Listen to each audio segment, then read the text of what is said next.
આ વાર્તા અમદાવાદમાં રહેવાવાળા ડ્રાઈવર અવિનાશની છે. અવિનાશ અમદાવાદમાં ઓટો રિક્ષા ચલાવતો હતો.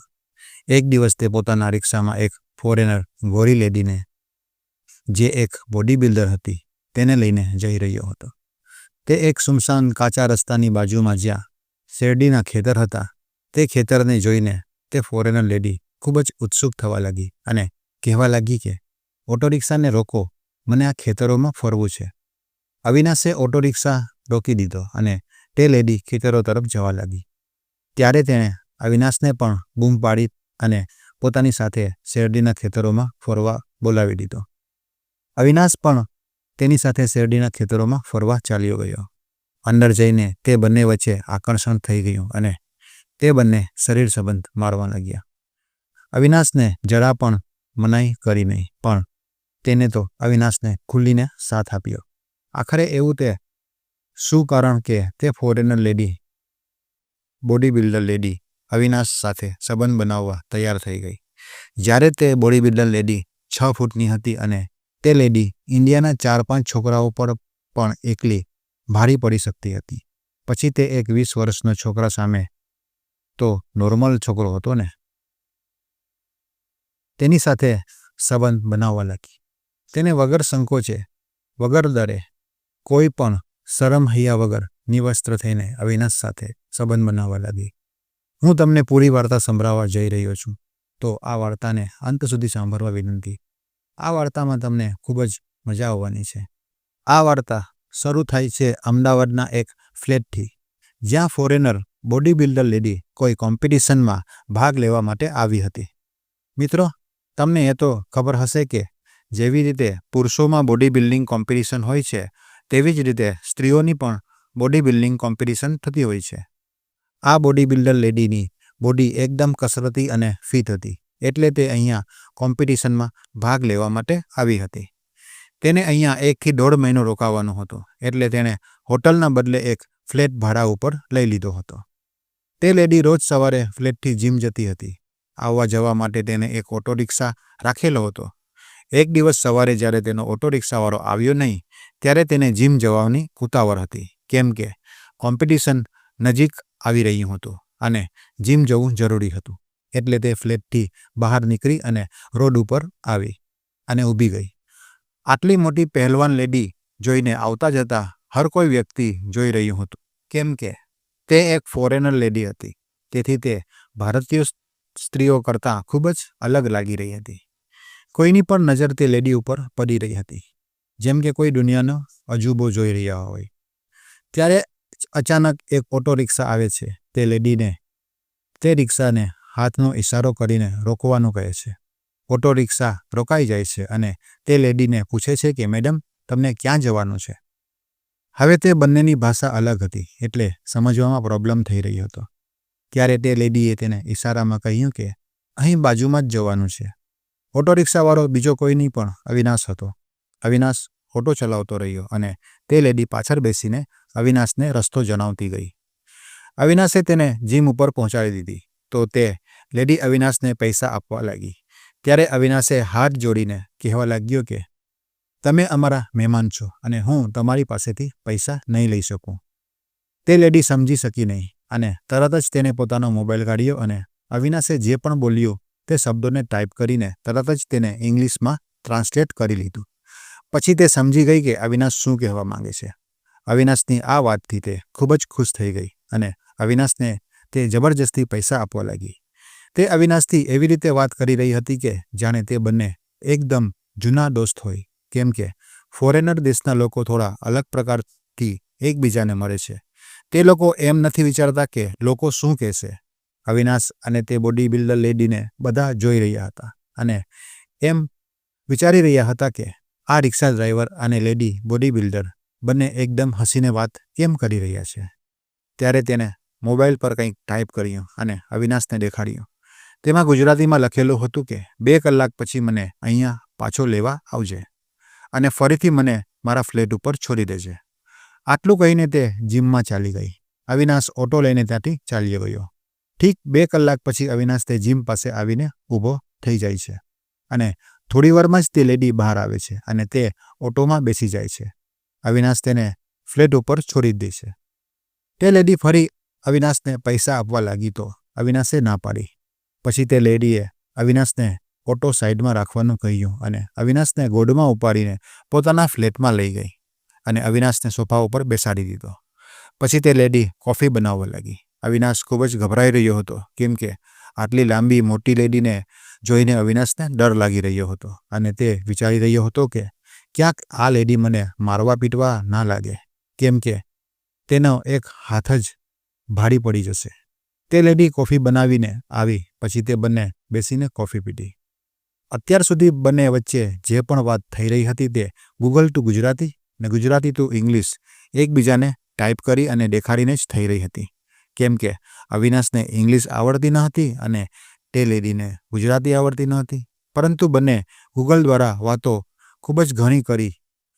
તે લેડીએ તેના મોબાઈલ ઉપર ટાઈપ કરીને અવિનાશને કહ્યું કે કાલથી તું જ મને લેવા અને મૂકવા માટે આવજે અને તેના બદલે હું તને 2000 રૂપિયા આપીશ. અવિનાશ વિચારવા લાગ્યો કે આખો દિવસ ઓટો ચલાવું છું પણ 2000 કમાઈ શકતો નથી, પરંતુ આ લેડી તો ફક્ત મને લેવા મૂકવાના જ 2000 રૂપિયા આપી રહી છે. ત્યારે તે લેડી બોલી કે જો તને 2000 રૂપિયા ઓછા લાગે તો હું તને 3000 રૂપિયા પણ આપવા તૈયાર છું. ત્યારે અવિનાશ બોલ્યો, ના મેડમ, તમે 2000 જ આપજો. હું તમને રોજ લઈ જઈશ અને તમારા ફ્લેટ ઉપર છોડી દઈશ. પછી અવિનાશ ત્યાંથી જવા લાગ્યો તો તે લેડી અવિનાશને ઘરે લગાડીને વિદા કર્યો. અવિનાશ આ બધાથી ખૂબ જ આશ્ચર્યચકિત થઈ ગયો કેમ કે આ બધું તેના જીવનમાં પહેલીવાર થઈ રહ્યું હતું. તે ત્યાંથી તેનો ઓટો લઈને ચાલ્યો ગયો અને બીજા દિવસે તે બોડી બિલ્ડર લેડીએ જે સમય આપ્યો હતો તે સમયે તેના ફ્લેટ ઉપર પહોંચી જાય છે. થોડી વારમાં તે મહિલા પણ બહાર આવે તે અને ઓટોમાં બેસીને જીમ નીકળી જાય છે. અવિનાશ આજે ક્યાંય પણ ગયો નહીં પણ તે ત્યાં જ ઊભો રહી અને તે લેડીની રાહ જોવા લાગ્યો. લગભગ 2 કલાક પછી તે લેડી નીચે આવી અને ઓટોમાં બેસી ગઈ. લેડી પસીનામાં ભીંજાઈ ગઈ હતી તેથી તેના શરીર પરના કપડાં ચીપકી ગયા હતા. તેથી તેના શરીર ઉપરના ઉભારો બધું સ્પષ્ટ દેખાઈ રહ્યું હતું. તેનું શરીર એકદમ સુડોળ કસરતી તેના ચીપકાયેલા કપડામાંથી દેખાઈ રહ્યું હતું. અવિનાશ તેને એકદમ ઉત્સુકતાથી જોવા લાગ્યો પરંતુ તે એટલી તાકાતવર લેડી હતી કે અવિનાશ તેમની પરથી નજર હટાવી લીધી. પરંતુ ઓટોના મિરરમાંથી તે લગાતાર તેને જોઈ રહ્યો હતો. અવિનાશે ઝડપથી ઓટો ચલાવી તેના ફ્લેટ ઉપર પહોંચાડી દીધી. ત્યારે તે લેડીએ અવિનાશને અંદર આવવાનો ઈશારો કર્યો. અવિનાશ તેની સાથે અંદર ચાલ્યો ગયો અને સોફા ઉપર બેસી ગયો. અવિનાશને અંદર જતા પાડોશમાં રહેતા 4 છોકરાઓ જોઈ ગયા હતા. અહીંયા ઘરમાં તે લેડી અવિનાશને બેસવાનું કહીને નહાવા ચાલી જાય છે. થોડી વારમાં તે ટુવાલ માટે બૂમ પાડે છે. અવિનાશ ઘરમાં એકલો હતો. તે આમ તેમ જોવા લાગ્યો પણ ઘરમાં કોઈ હતું નહીં તો તે ખુદ ટુવાલ લઈને પહોંચી ગયો અને બહારથી બોલ્યો, મેડમ, ટુવાલ. લેડીએ થોડો દરવાજો ખોલીને હાથ બહાર કરીને ટુવાલ લઈ લીધો અને ફરી ડોર બંધ કરી દીધો. તેના પછી તે ત્યાંથી ચાલ્યો ગયો અને સોફા ઉપર બેસી ગયો. થોડીવાર પછી તે લેડી એવા કપડાં પહેરીને તેની સામે આવી તે જોઈને અવિનાશ ખુદ પર કંટ્રોલ કરી શક્યો નહીં અને મેડમને કહેવા લાગ્યો કે હવે હું જાઉં છું મેડમ. મેડમે કહ્યું કે થોડીવાર બેસ ને પછી જજે. અવિનાશે તેમનું નામ પૂછ્યું તો તેને પોતાનું નામ જેની બતાવ્યું. હવે અવિનાશ અને જેની વચ્ચે વાતો થવા લાગી. પછી અવિનાશ તેમને બોડી બિલ્ડિંગ વિશે પૂછવા લાગ્યો. આ બધી વાતો ટાઈપિંગ દ્વારા જ થઈ રહી હતી. ધીરે ધીરે દિવસ પસાર થતા ગયા અને 15 દિવસ થઈ ચૂક્યા હતા. જેની અને અવિનાશની ખૂબ જ ગહેરી દોસ્તી થઈ ચૂકી હતી. આ વાત પાડોશમાં રહેતા પેલા 4 છોકરાઓને ખૂબ જ ખટકતી હતી. એક દિવસ અવિનાશ જેનીને છોડીને ઘરે જવા બહાર નીકળ્યો તો પેલા 4 છોકરાઓએ અવિનાશને પકડી લીધો અને તેની સાથે મારપીટ કરવા લાગ્યા. જેની પોતાની બાલ્કનીમાંથી આ બધું જોઈ રહી હતી. તે તરત જ નીચે આવી અને પેલા 4 છોકરાઓની ધોલાઈ કરવા લાગી. એક છોકરીથી ધોલાઈ થવા બાદ તે છોકરાઓ હવે તેનો બદલો લેવાનો વિચારવા લાગ્યા. પરંતુ જેની એટલી લાંબી અને તાકાતવર હતી કે તેમાંથી કોઈ પણ છોકરાની હિંમત થઈ નહીં તેની સાથે મારપીટ કરવાની. હવે અવિનાશ તેને જીમમાંથી લઈ આવતો હતો જેની તેના પોતાના ઘરે જ રાખતી. ધીરે ધીરે તે બંને વચ્ચે આકર્ષણ વધવા લાગ્યું અને બંનેને પ્યાર થઈ ગયો. હવે એક સાંજે બંને લોકો જમવાનું જમી અને બેઠા હતા અને તેના પછી જ્યારે અવિનાશે ઘર જવાનું કહ્યું તો જેનીએ તેને તરત જ રોકી લીધો. જેનીના કહેવા પર અવિનાશ રોકાઈ ગયો અને એક જ બેડ ઉપર બેસીને તે લોકો વાતો કરી રહ્યા હતા. ત્યારે જેની અવિનાશની ખૂબ જ નજદીક આવી ગઈ. પછી બંને પોતાની દુનિયામાં ખોવાઈ ગયા. બંને પોતાના શરીરની ભૂખ મિટાવી. તે રાત્રે જેની અને અવિનાશે લગાતાર કલાકો સુધી પોતાના શરીરની સંતુષ્ટિ કરી. અવિનાશ એક ભારતીય છોકરો હતો એટલે તેણે ઘોડેસવારીનો પણ ખેલ સારી રીતે ખેલ્યો. જેનીને અવિનાશનો સાથ સારો લાગવા લાગ્યો. પછી આ ખેલ રોજ ખેલાવા લાગ્યો. અવિનાશ અને જેની ઘરે એકલા રહેતા હતા તેથી અવિનાશ જેની સાથે રોજ સંબંધ બનાવતો હતો. હવે અવિનાશની બધી ઈચ્છાઓ પૂરી થઈ રહી હતી. પૈસા પણ મળી રહ્યા હતા અને જિંદગીની મજા પણ આવી રહી હતી. આવી રીતે દિવસો પસાર થયા અને જેનીને ઇન્ડિયાથી જવાનો સમય થઈ ગયો. પરંતુ જેનીનું મન હતું કે તે જ્યારે ઇન્ડિયા છોડીને જાય ત્યારે ઇન્ડિયાના ગામડા ખેતરોની એક વખત મુલાકાત લે. ત્યારે તેણે અવિનાશને કહ્યું કે મને કોઈ ગામડામાં ખેતરોમાં ફરાવીને લઈ આવ. અવિનાશે જેનીને ઓટોમાં બેસાડી અને ખૂબ જ દૂર નીકળી ગયા. રસ્તામાં જ્યારે ખેતરો જોયા તો જેની અલગ અલગ જગ્યાએ ઉતરી અને ખેતરોને જોયા. પછી એક શેરડીનું ખેતર આવ્યું જે એકદમ ગાઢ હતું. શેરડીના ખેતરને જોઈને જેની ખૂબ જ ઉત્સુક થઈ ગઈ અને અવિનાશને કહ્યું કે મારે આની અંદર ફરવા જવું છે. અવિનાશ જેવો ઓટો રોક્યો જેની ખેતરની અંદર ચાલી ગઈ. અવિનાશને પણ બૂમ પાડીને બોલાવ્યો. અવિનાશ પણ તેની સાથે અંદર ચાલ્યો ગયો.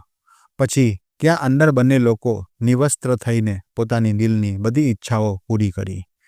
આવતીકાલે જેની પાછી જવાની હતી એટલે આજે તે અવિનાશ સાથે પોતાની છેલ્લી યાદો બનાવવા માંગતી હતી. એટલે બંને લોકોએ એકબીજા સાથે એકદમ ખુલીને પ્રેમ કર્યો. અવિનાશને તો ડર પણ લાગી રહ્યો હતો કે ક્યાંક કોઈ આવી ના જાય, પરંતુ જેની બિલકુલ પણ ડરી રહી હતી નહીં, કેમ કે તે એકલી પણ 10 ઉપર ભારી હતી. તે લોકો ઘણી વખત સુધી એકબીજાને ખૂબ જ પ્રેમ કર્યો. બંને ખૂબ જ થાકી ગયા હતા તેથી થોડીવાર ત્યાં બેસી ગયા અને સાંજે બંને ફ્લેટ ઉપર આવી ગયા. આગલા દિવસે જેનીની ફ્લાઇટ હતી અને તે ઇન્ડિયાથી પોતાના દેશ પાછી જવાની હતી. આ વાર્તામાં કોઈ પણ પ્રકારનો અપરાધ થયો નહીં. આ વાર્તા એક વિદેશી લેડી અને એક ભારતીય છોકરા પ્રતિ પ્રેમ ઉપર આધારિત છે. વાર્તા તમને કેવી લાગી કોમેન્ટ કરીને જરૂર જણાવજો. આ વાર્તાથી આપણને એ શીખ મળે છે કે દેશ અને સરહદ કોઈના દિલને અલગ કરી શકતો નથી. જો દિલમાં પ્રેમ હોય તો પરદેશી પણ આપણા થઈ જાય છે અને જો પ્રેમ ન હોય તો આપણું ઘર જ તૂટી જાય છે. અવિનાશ અને જેની હજુ પણ સોશિયલ મીડિયા પર એકબીજા સાથે જોડાયેલા છે. આ વાર્તાને તમારી સમક્ષ રાખવાનો એક જ ઉદ્દેશ્ય હતો કે કોઈની ભાવનાઓને ઠેસ પહોંચાડવાનું હતું નહીં, કોઈના દિલને પણ ઠેસ પહોંચાડવાનું હતું નહીં, કોઈ પણ પ્રકારની અનૈતિક કે અશ્લીલતા પણ ફેલાવવાનું હતું નહીં. આ વાર્તાથી સમાજમાં એક સંદેશ જાય છે. સમાજમાં જાગૃતતા લાવવાની છે. બધાને સતર્ક કરવાના છે, સાવધાન કરવાના છે, જેથી બે લોકો વચ્ચે રિલેશનશિપ થાય તો કેટલાક લોકોને તેનાથી તકલીફ થાય છે, જેમ કે પેલા 4 છોકરાઓ હતા. એટલે આવા લોકોથી તમે લોકો સાવધાન અને સતર્ક રહો અને પોતાના ઘર અને પરિવાર સાથે ખુશીથી રહો. આ વાર્તામાં મારાથી કોઈ બોલવામાં ભૂલચૂક થઈ હોય તો મારી ભૂલને માફ કરજો. તો મળશું આપણે બીજી વાર્તામાં. મિત્રો, વિડીયોને એક લાઇક કરી દેજો અને તમારા મિત્રોને શેર પણ કરી દેજો. આ વિડીયો જોવા બદલ તમારો આભાર. ધન્યવાદ. જય શ્રી રામ.